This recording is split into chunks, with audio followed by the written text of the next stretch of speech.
शिक्षा जब स्वयं को ही व्यक्त करती है तब शिक्षक का स्वरूप धारण करती है। समाज में शिक्षा का सुगंध तभी फैलता है जब एक शिक्षक स्वयं को तपाता है, अगरबत्ती की भांति स्वयं को जलाता है। जब मानव विद्वता प्राप्त करने के पश्चात अपने अर्जित विद्या को समाज के उत्थान में समर्पित कर देता है, जब वह स्वयं के सुख, स्वार्थ, सिद्धि, ऐश्वर्य, आराम की आहुति देकर अपने मेहनत के हवन से राष्ट्र का निर्माण करने वाले योद्धाओं को तैयार करता है, तब शिक्षक स्वयं ब्रह्मा हो जाता है, पार ब्रह्म परमेश्वर हो जाता है। यूं ही नहीं कहा गया है कि गुरुर ब्रह्मा गुरुर विष्णु गुरुर देवो महेश्वराय गुरुर साक्षात परम ब्रह्म तस्मै श्री गुरुवे नमः। आज एक ऐसे ही शिक्षक की गाथा लेकर आया हूं जिनके नाम में ही जीवन का सबसे बड़ा मूल मंत्र है, जिसके होने भर से ही बड़े बड़े मुसीबतों के पहाड़ ऐसे उखड़ जाते हैं जो आंधियों में बड़े बड़े वृक्ष, और वो है धीरज।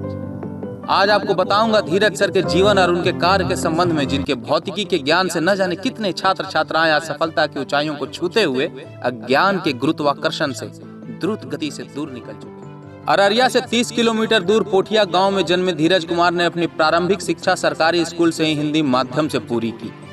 उसके बाद अररिया से मैट्रिक किया। अब जैसा कि बिहार के अधिकतर छात्र अपनी पढ़ाई को एक सकारात्मक दिशा देने के लिए पटना की ओर रुख करते हैं, वो भी पटना आ गए।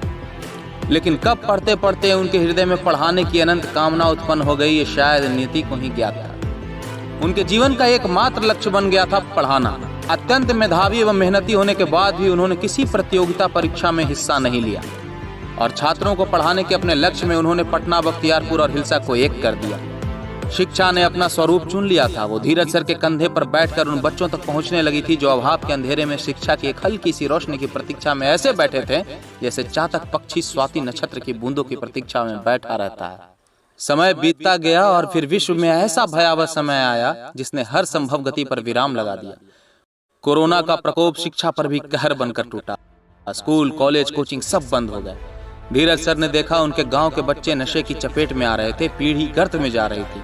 तभी उन्होंने 4GS नामक एक निःशुल्क कोचिंग संस्था की स्थापना की और रेगिस्तान में जैसे मीठे पानी के झील का निर्माण कर डाला और सैकड़ों बच्चों की शिक्षा की प्यास को बुझाने का कार्य शुरू कर दिया। आर्थिक रूप से कमजोर बच्चे अब शिक्षा से वंचित नहीं रह गए थे। उन्हें धीरज सर के रूप में एक वरदान मिल चुका था। IIT मेडिकल की ललक रखने वाले उन सभी बच्चों को जिनके अंदर विलक्षण प्रतिभा थी मगर पढ़ने के लिए जेब में पैसे नहीं थे, व्यवसायीकरण के दौर में उन्हें पटना में मुफ्त रहने, खाने और पढ़ने का अद्भुत अवसर मिल चुका था।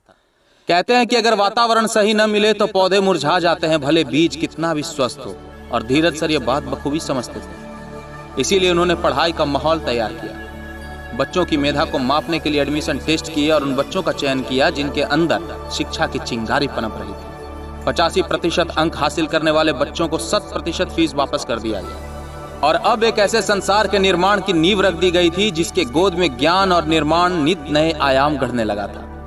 16 वर्षों की कड़ी मेहनत रंग लाने लगी थी और सैकड़ों छात्र उस रंग में रंगने लगे थे, निखरने लगे थे, चमकने लगे थे, शिक्षा के पंख लगाकर सफलता के आसमान में उड़ान भरने लगे थे। IIT मेडिकल के साथ साथ डिफेंस और जनरल कंपटीशन के सारे दरवाजों को तोड़ने लगे थे। देश को उनका भविष्य मिलने लगा था और धीरज सर की अगुवाई में शिक्षा का हिरन कुलांचे भरने लगा। पूर्व शिक्षा मंत्री श्री अश्विनी कुमार चौबे द्वारा शिक्षा के क्षेत्र में विशिष्ट योगदान के लिए सम्मानित होने के पश्चात धीरज सर का मनोबल और बढ़ा और उनकी मुहिम को मन की गति प्राप्त हुई।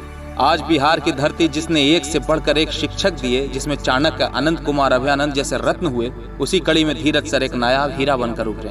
आज आर्थिक स्थिति किसी भी छात्र छात्राओं के लिए कोई समस्या नहीं रह गई। जिन्हें शिक्षा का अवसर चाहिए, जिनको जीवन की राह को सफलता का मोड़ देना है, जिनके अंदर पढ़ने की इच्छा प्रखर ज्योति के रूप में प्रज्वलित हो रही है, उनके लिए धीरज कुमार नाम का शिक्षक हर क्षण हाथ बनकर, साथ बनकर, मार्गदर्शक बनकर खड़ा है। ये सौभाग्य है बिहार का और बिहार के शिक्षा जगत का। तो इसी कामना के साथ आज्ञा चाहूंगा कि विश्व गुरु कहे जाने वाले भारत की पवित्र भूमि पर ऐसे ही शिक्षकों का आविर्भाव होता रहे, तभी जाकर सत्य मायनों में होगा। जय मगध, जय बिहार, जय हिंद।